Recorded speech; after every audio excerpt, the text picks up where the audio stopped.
What up, witches? Here I am. I'm going to be talking about the fertility. And this is episode 1. Let's not overreact. Ovary-Act. Get it? With ovaries. So today I'm talking about taking charge of your fertility. And pretty much that is a book by Tony Weschler that talks about how to naturally track your cycle pretty easily through the fertility awareness method. And the fertility awareness method is something that is not super talked about or well known, except for in ways that people misunderstand.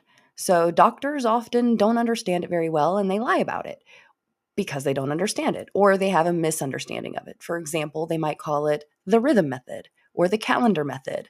And that's not quite accurate. These are not the same as fertility awareness. Fertility awareness is actually tracking your cycle using your temperature, your basal body temperature, to confirm ovulation, and your cervical fluid, also known as discharge or mucus, so that you can identify when ovulation is likely approaching. These two methods combined, put together, is called the fertility awareness method. You can also track the position of your cervix, but that is a little more in-depth, literally, than people like to check. So that's not a required part of fertility awareness, but it can give you some valuable insights. And today I'm going to be going over the Taking Charge of Your Fertility book and kind of talking about my own experience as somebody who has struggled with fertility.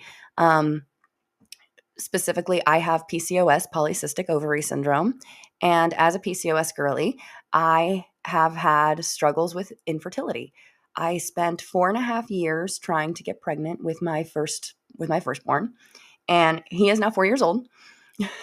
So I have been actively studying reproductive health since I was diagnosed with PCOS when I was 21 or 22. So it's been about 10 years since I first started really digging into reproductive health. I am not a doctor. I am not a professional. I am not any kind of healthcare professional. I am simply a mother who has spent a decade educating myself about fertility. So I'm here to share the resources that I have learned over the last decade and show you where I found them, give you an idea of the information that you need when you're trying to make an informed choice. My hot takes tonight. I'm going to be talking about how women are only fertile for a maximum of 6 days per cycle. Cycle, not month. You are only fertile for a maximum of 6 days per cycle. That means if your cycle is 3 months long, like mine is sometimes, you can only get pregnant 6 days out of that 3-month period of time. That's it. The rest of the time, you can have as much sex as you want and never have to worry about pregnancy. So, how do you figure out when those 6 days are? That's where tracking your body signs comes in handy. The easiest way is the underwear method and the toilet paper method. When you go to the bathroom, check your underwear. When you go to wipe, see how slippery it feels. If it feels dry as a bone when you go to wipe, you are likely infertile. That means that sperm that enter your reproductive tract will die off within a few hours in a dry environment. I bet you didn't know that. I bet your reproductive health class didn't teach you that if you are vaginally dry down there, if you have no cervical fluid going on that day, sperm die in like a few hours. They don't like it. It's too acidic. It burns them alive. So, chances are good that if you have a very, very dry day, by the evening, if you're still dry, you're pretty safe, generally speaking. There are exceptions to the rule, and that's where tracking your individual cycle comes in handy. Now, if you have some what looks like cream in your underwear, you know what I'm talking about, like a lotion, that white, creamy, lotiony type. If you see anything like that, that is potentially fertile. You might be able to get pregnant that day. That is because that type of fluid is survivable and amenable to sperm for about 3 days, 1 to 3 days. It just kind of depends on how wet it is, how viscous it is, etc. The closer your cervical fluid matches seminal fluid, the longer sperm will be able to survive in your reproductive tract. So when you see that egg white cervical fluid, that's where it literally looks like egg whites. That's when you need to get down to business if you're trying to get pregnant, because that is when you will be able to get pregnant. Who knew that that icky stuff in your underwear could tell you so much about what's going on? But here's the good news. You don't have to track everything in order to know when you're fertile. If you don't really like the underwear method or the toilet paper method, then you can simply use a fertility monitor like the OvuSense. That's one that you can insert and it tracks your temperature as well as, other fertility signs. You can get an Ava bracelet that goes on your wrist and it tracks multiple signs. You can get a temp drop and that goes on your arm. I actually do have a temp drop fertility monitor. It's very, very handy, very helpful. I do like it a lot. It looks like this. Put it on your arm and it tracks your temperature. Now this is my old one. This one doesn't work anymore because I broke it. I washed it. I have another one that works, but I lost it because ADHD. But in the meantime, I can take a regular basal thermometer and check my temperature that way. Hello, welcome. So I am streaming right now on Substack, on YouTube, and on TikTok. So the temp drop looks like this. If I can get the light to work with me a little bit. So this is the fertility monitor. This is the box of it. It's very, very handy. Showing my other screen as well. So it goes on your arm like that. And that's how it tracks your temperature. It's really handy. It works with an app. You just sync it via Bluetooth. And the nice thing about it is you just kind of turn it on and forget about it. That's what I like about it. Okay. Sorry, I'm putting in my little caption thingies for YouTube and Substack. There we go. You use a digital thermometer for yours. That's wonderful. So digital thermometers work great. You do not have to pay a subscription for the Temp Drop app. You can if you want to use their extra features, but you do not need a subscription in order to download your data. Once you purchase the actual Temp Drop device, you can use their service no matter what. It downloads no matter what. The nice thing is you can actually use the Temp Drop app before ever having the temp drop. You can use it and just insert, just type in your digital thermometer. So if you can go ahead and use the Temp Drop app for free without a subscription. And that's one nice thing about it. You can pay an optional subscription if you want to use their extra things. But for those of us who are good at paper charting, which is you just literally do it on paper, you don't really need the whole app. You just kind of need it to sync your data so that way you can get it. That's it. I like the paper charting for a lot of reasons. In the Taking Charge of Your Fertility book, there is an example. So let me go to that one real quick. And I'll show the birth control chart. I'm going to show it on my Substack first. So that is the whole thing. So pretty much you can identify in your birth control chart when you are most likely to get pregnant. This person, they had their period for a few days. Then this means that they were dry. They had no cervical fluid during this period. And all of these circles are days that they had sex. So on this day, this day, this day, and this day. None of these days result in pregnancy because there is no cervical fluid, which is the medium that sperm need in order to survive. None of these instances can result in pregnancy. However, once you get to these little gray boxes, this is where this person started to experience wet cervical fluid. These are their danger days. These are days where sex could result in pregnancy. They abstained. They did not have sex during this time frame. And then once they confirmed that their temperature went up, they identified their peak day, 1, 2, 3. That day, they knew that they were safe and could resume normal activities for the remainder of their cycle. How cool is that? Just by charting your body signs, you can figure out when you are likely to get pregnant, when you are not going to get pregnant. It is so freaking cool. I love this book so much. It's amazing. If you are trying to get pregnant, you do the opposite. So to show this over here, this person is trying to get pregnant. So they do the opposite of the birth control chart. They have sex every day that they have the wet quality cervical fluid right here. And then as a result, they did get pregnant. Their temperature rose to show their ovulation, and then it stayed high. And then by their 18th day of high temperatures, that basically, sorry for the lagging, that basically confirms the pregnancy. I think it's partially lagging because I'm trying to do two at once and it doesn't like it very much. But we'll keep going, at least for now. All right. I want to talk about how birth control does not regulate your cycles.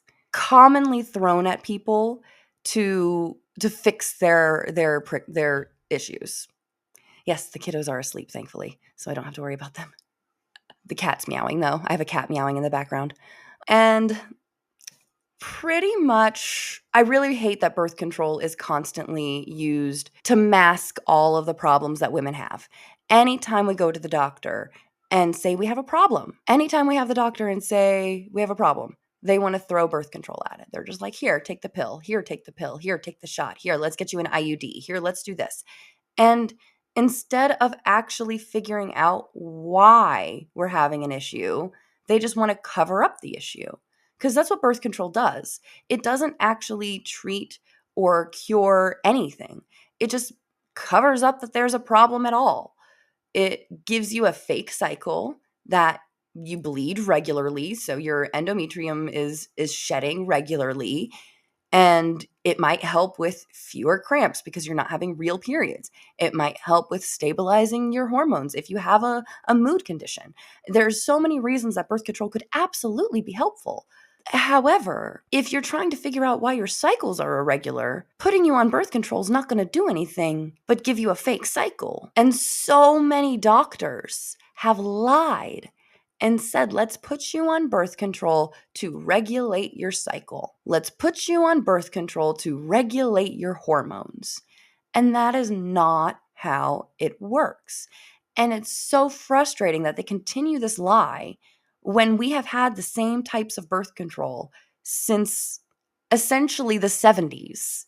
We have had very few advancements in our birth control options for women since the 1970s. The same exact Depo-Provera shot that my mom was on in the 90s, I was on in the 2010s. That doesn't make sense to me. I talked earlier today about how men's birth control studies, there was a clinical trial that was canceled due to the fact that one patient died by suicide as a result of the depression that was a side effect of the birth control medication that they were testing out. They canceled the entire study and started from scratch to be like, oh, nope, we can't have this. How many women left this world the exact same way for the exact same reason since the 1950s when the birth control first entered the market? And nobody gives a shit if we are out here dying by suicide. What? So I went on a whole soapbox earlier about that. I won't do it again. But it's important to have these topics of conversation because as long as doctors are out here throwing birth control at us, we're not going to figure out what's wrong with our systems and why we're having trouble. We're not going to figure out why our cycles are out of whack, why we're having trouble getting pregnant, why all of these things. It was a warranted crash out. Hello, welcome. So pretty much the birth control is a wonderful, wonderful advancement, but we need to do better. Medical professionals need to do better. And certified nurse midwives are better at diagnosing issues than OBGYNs. They are better at referring you to the specialists you need. They are better at identifying an actual need or a problem. Because I'm going to be 100% for real right now. An obstetrician is a surgeon. Their specialty is surgery. That is their specialty with an obstetrician gynecologist. A certified nurse midwife's specialty is women's reproductive health. That is the difference between getting an obstetrician gynecologist and a certified nurse midwife. Now, when you need surgery, when you need a cesarean section, when you need a hysterectomy, you want a goddamn OBGYN. That's who you want. You're not going to go to a midwife for a hysterectomy. You might go to a midwife to say, hey, can you give me a referral to an OB for a hysterectomy? But the midwife's not going to be the one giving you the hysterectomy. The midwife is going to be the one who sits you down and has a 45-minute conversation with you without you ever having to take off your pants and lay down and say scooch. The midwife will actually sit down and talk with you, ask you questions, figure out what you're already doing so that they can determine what you have already done, what you have already explored, what you already know about your body, because no two bodies are the same. But I have gone to so many doctor's appointments, gynecologists and OBs, because of in-network, couldn't see a nurse midwife for whatever reason, had to go to the gynecologist. And the amount of times it was, I saw the nurse who took my blood pressure and did the thing and weighed me. And then they're like, okay, get on the table, strip, and the doctor will see you in any minute. 15 minutes later, you're just stripped on the table, covering yourself with this thin little sheet. And you're waiting and waiting and waiting and waiting. Another 10 minutes go by and you're still sitting there waiting and looking up and around. And you've got like this weird picture up above of these like cherub angels. And you're like, what the fuck is going on here? And yeah, and then they finally come in and they spend 5 minutes with you. They don't look you in the eye. They look at the chart. They tell you to scooch and lie back. And then they touch you down there. And then they say, okay, you might feel some pressure. And then they're like, okay, I took a swab. We'll get your results any day now. And then they say, have a good day. And then you leave and get dressed. And the nurse says, okay, we'll follow up with you. There you go. You just spent an hour at the doctor's appointment for 5 minutes with the person who just took a swab. How is that telling you anything? You always feel so exposed. Yes, it is almost like a humiliation ritual. It is so, like, obviously there are exceptions to the rules. I know that there are amazing obstetricians out there who make it their business to be wonderful and accommodating and be that whole service provider for their patients. 100%. 90% of them are not like that. So the majority of them are like that. You go, you talk to the nurse for a few minutes, you lie exposed for 30 minutes, and then you see the doctor for 5 minutes and they look and they talk at your genitals and not at you. It's very exposing and very humiliating. Now, let me give you an example of when I went to see a nurse midwife for a pap smear. Just my standard well women's visit. So typically it's like, okay, you go, they do the breast exam, they do the pap smear, and they tell you, see you next year, essentially, for the OBGYN. Well, when I went to my midwife, it was like, okay, the midwife took my blood pressure, did the weighing, got me in the room, whatever. She did not tell me to get undressed. She just told me to have a seat and wait. I was like, oh, all right, cool. I don't have to expose myself immediately. The midwife comes in. She sits down. She talks to me. She asks me some questions. She's like, okay, when was your last menstrual cycle? Do you have any concerns related to this visit? What brings you in today? You know, she does the stuff that the nurse usually does. And that's because they are nurses. They are certified nurse midwives, so they know how to be a nurse. They know how to make you feel comfortable. They have that bedside manner. They have that ability to understand that patient to provider relationship, and they know how to do more than read a chart because they're actually the ones filling out the chart. So that tends to be my experience with a midwife. Then, you know, after we go through the whole chart, it's been about 30 minutes of talking back and forth. Then she says, okay, I'm going to leave the room for a minute so you can get undressed and get comfortable. I'll come back in just a few minutes. You know, you do your thing. And then you do the uncomfortable, awkward scooch down and, you know, they do the, you might feel some pressure and yada, yada. But the difference that I noticed is a midwife will sit there and, a midwife or a nurse will sit there and actually talk through what they're doing. Like, okay, you know, like I've warmed the gel for you so it's not ice cold. I'm inserting the speculum now. Okay, you might feel a little pressure. Okay, here comes the swab. You know, they talk to you every step of the way. Whereas my gynecologists and OBGs, they don't. They're just like, do it and then done. And it's always so impersonal and icky. With the midwives, it's just always been a much more pleasant experience. That's my personal experience with midwives. And just for reference, I grew up in Florida, so Central Florida area. And I had my first midwife experience at 16 years old in DeLand, Florida. So I went to a midwife to get birth control at 16 years old, 16 or 17 years old. And that was my very first experience with any kind of women's healthcare provider, was with a midwife at 16. Wonderful experience. Wonderful experience. A midwife is who I will be taking my daughter to when the time comes. When I went to Colorado, That is when I was actively in the middle of my fertility struggle with PCOS, and when I was actively trying to find a midwife. I had already been, diagnosed at this point, but I was actively trying to get pregnant. I was in the middle of reading this book and all of that. So in Colorado is when I went to my birth center for midwifery care. Fun fact, birth centers do all the midwifery care. You can go to a birth center to get pap smears. You can go to a birth center to get birth control. You don't have to go to a birth center just to give birth. So midwives do it all. Yay. Um, and then I ended up having an emergency cesarean with my firstborn because of COVID. It was not a normal situation. I do have my full birth story on my Substack, on the fertility Substack. You can find that. If you go to the link in my bio for YouTube, there's the other link for Linktree. For some reason, it doesn't fucking let me link it there. But anyway, so I do have my birth stories up there if you want to hear the whole thing. Long story short, I had to have an emergency cesarean for my first. I had to demand that cesarean. They were just like straight up going to break my waters. And I was like, nope, cross my legs. You're going to give me the cesarean. Let's go do that right now. We did that. My second birth was here in Ohio. And I had a home VBAC, a home vaginal birth after cesarean with a home birth midwife. They had an office out where it's about an hour drive from me. So I was driving an hour and 15 minutes to my midwife appointments here in Ohio. In Colorado, I was driving almost 2 hours for my midwife appointments while pregnant. So you do have the option of traveling for good care. It sucks. It sucks having to travel for good care, but you do always have that option.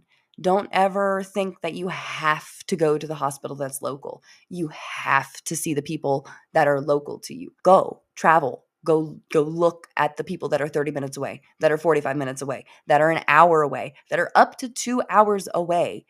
Because let's be real, even if you do get pregnant, or even if that's what it's for, if you are getting excellent care, it is worth it. When I had my emergency cesarean, I was bleeding out from placental abruption at 36 weeks. It was 35 weeks and 6 days when I went into labor.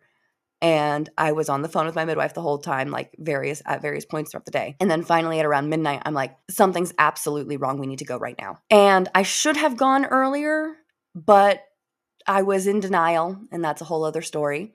When I did decide to go, I definitely could have died. My husband booked it. That 2-hour drive over a mountain pass in Colorado from a rural town down to Grand Junction. Normally it's 2 hours if you do the speed limit. He made that in an hour and 15 minutes. That's how fast he was going over that thing. And we were both sick with COVID. So he had, it was really scary. He had 102-degree fever, I think at that point, 101, 102-degree fever. He had to at one point cover his eye because he was having double vision because he was really sick with COVID and I was really sick with COVID and I was bleeding out. And obviously I couldn't drive. It was a big thing. I could not go to our local hospital because our local hospital did not have a maternity ward. We went there first. They could not find their Doppler because it was in one of their ambulances. And they have 2 ambulances, and one was in the other town an hour away, and they could not find their Doppler. So all they could do was offer me an ambulance ride over the mountain pass. So my husband just kind of looked at them and was like, I am faster than you. And he took me. So, spoiler alert, I lived, but I did almost die. When I did get to the maternity ward, I was prepared for them to be like, oh, this is an emergency cesarean. No. The OB was like, I'm going to break your water now so I can place a fetal electrode. No, you're not. I crossed my legs, screamed no at her, and she was very offended at me. And then I had to be put under for the surgery. And then I woke up without my baby. He was in the NICU. He's okay. He is now 4. We were able to leave the hospital 7 days later. That was a really, scary time. And the fact that I had to tell my doctor how to save my life still haunts me. And the fact that if I was not as informed as I was, scares me because she could have killed me. That doctor, that OBGYN could have killed me by breaking my waters and placing a fetal electrode instead of listening to me when I demanded my cesarean. Like, I am mind boggled to this day that that is how that went about. Because after I had screamed, "Don't touch me," she was like, "What do you expect me to do?" I was like, "I expect you to do your job." And then on top of that, she turned to my husband and said, "Are you going to let her do this?" What? And then they waited for his consent to take me back. Yeah, that's how my birth went. I was furious. I was so mad. I was so mad. My birth with my daughter was so much better, and I did not get COVID, so that made a big difference. I did not get COVID. Get your COVID shots, people. If you are pregnant, get your COVID booster. Do it, do it, do it, do it, do it. I unfortunately did not do it because it was 2021 and they had just started recommending the vaccine for pregnant people. And I was like, well, I'm like at this point 30 something weeks pregnant. Do I bother? I'm almost there. I haven't gotten it this far. I've been very careful, et cetera, et cetera. I made so many excuses not to get it just because of I didn't really want to go out. I didn't want to go anywhere. And yeah, and then I got it. So that sucked. So get the shot. It's worth it to save your life. I got it the second time, that's for sure. I got it in my next pregnancy. Anyway, my next pregnancy, I went to the midwives and I did a home birth midwife. Now, the reason I did that is because I'm in Ohio. I live in a different town, and the town that I'm in has a maternity ward at the local hospital with OBGYNs. So if something did happen, I was 15 minutes away from a local hospital. Versus when I was planning my birth center birth in Colorado, because I knew that our local hospital didn't really have a maternity ward, I was like, well, if something happens, I'm going to have to go down here anyway. At least the birth center is 5-10 minutes from the hospital. Perfect. They were also affiliated, so it just worked out well. So let's see. I've kind of chat a lot about my history here. I've talked about diagnosing. I've talked about birth. I've talked about birth control. I've talked about fertility. What questions do you guys have in the chat? Let me know. I am here for a little while longer. I'm just yammering away. I'm going to share a little bit from the Taking Charge of Your Fertility book. And for those of you with teens or who work with teens, Cycle Savvy. Both of these books are by the same author, Tony Weschler, and I highly recommend them. We've got Taking Charge of Your Fertility. This is the big book. Cycle Savvy, the little one. They are wonderful. Oh, and again, this is what like the temp drop. If you have something like this, that goes on your arm. Track your temperature. I have personally used both the Ava bracelet and the temp drop. The Ava bracelet is what I was using to help me track when I got pregnant with my son. And the temp drop is what helped me get pregnant with my daughter. I actually wasn't tracking my temperature with my daughter, come to think of it. I got the temp drop I think I actually replaced that temp drop. I washed my temp drop. That's how I lost it.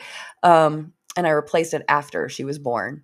But in order to get pregnant with my daughter, I wasn't even tracking my temperature. I was only going by the cervical fluid method. I was only tracking my cervical fluid. 3 cycles. By just tracking my cervical fluid, it took me only 3 cycles to get pregnant. And frankly, it was the first one that I really tried. The other 2 were just kind of is. But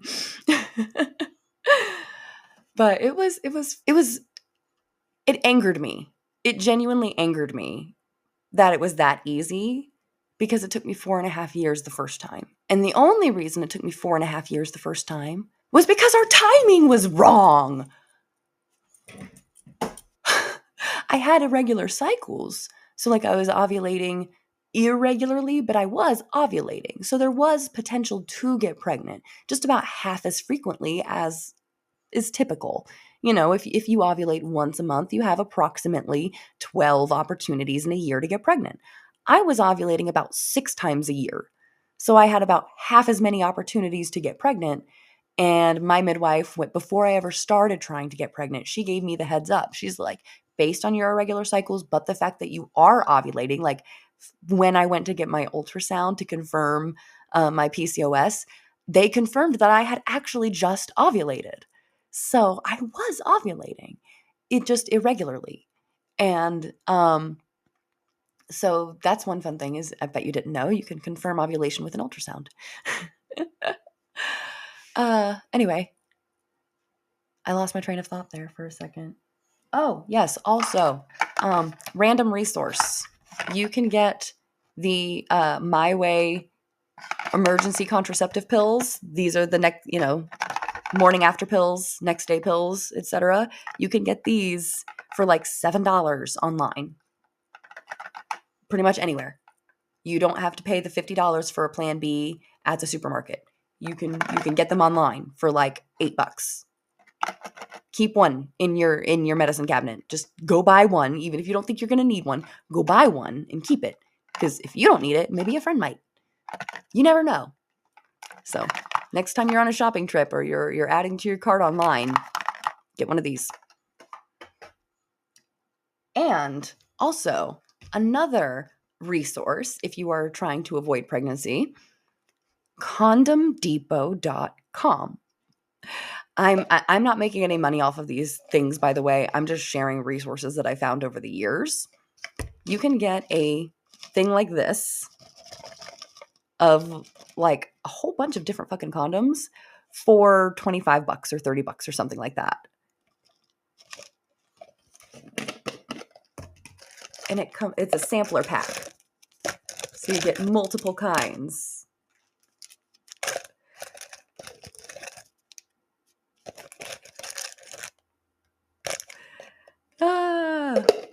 So a lot cheaper. And if you're like in a high school or something like that, or in a college, then you can take advantage of the fact that these are way cheaper, and you can help supply your school's health departments with these and remind kids of safe sex, because I know a lot of people are like, well, an STD is not that bad, but I just don't want to get pregnant. An STD can be that bad, people. People do die of STDs. Just STIs and STDs are no fun, and not all of them are curable. There are strains of gonorrhea now that are antibiotic resistant, because it is now so common to get gonorrhea that it's becoming harder and harder to treat and cure. Wear fucking condoms, people. Stop it. Stop it. Stop it. Be a hoe. Be as big of a hoe as you want. You are welcome. Body count does not fucking matter. Wear condoms. Get dental dams. Do you know you can cut up a condom and use it as a dental dam? You can do that. Herpes simplex 2 is not curable. Yes. By the way, if the person you're hooking up with has a cold sore, especially an active cold sore, that shit can transfer to down there too. Be smart, people, please, for the love of God. And especially now, because cold sores are so common that like 50% of the population gets them. That's how common they are. Like 50% of the population has herpes. Please, people, please be mindful when you're out and about. And it drives me nuts because I constantly bite my lip. So right now I have like 2 spots where I've bitten my lip, and it looks like I got 2 fucking cold sores. Drives me insane. I don't. Not that there's anything wrong if you do, because again, like half the fucking population has cold sores. But be mindful if you have cold sores. Don't be sharing food. Don't be sharing drink. Don't be, sharing lipstick with your best friend, because that's how you fucking get cold sores, people. I'm sorry. That's another little soapbox that I will get off of for a little bit tonight. Oh my God, my fucking cat got it. Cat tax. This is Nala. Hi. All right. So that pretty much wraps up my first episode that I'm going to do for the Substack and YouTube. I'm going to go ahead and hang up with you guys. For TikTok, I'm going to hang around for a little bit more, so that if you guys have any questions, you can drop them in the chat, and maybe that will help my TikTok be less glitchy. So thank you so much.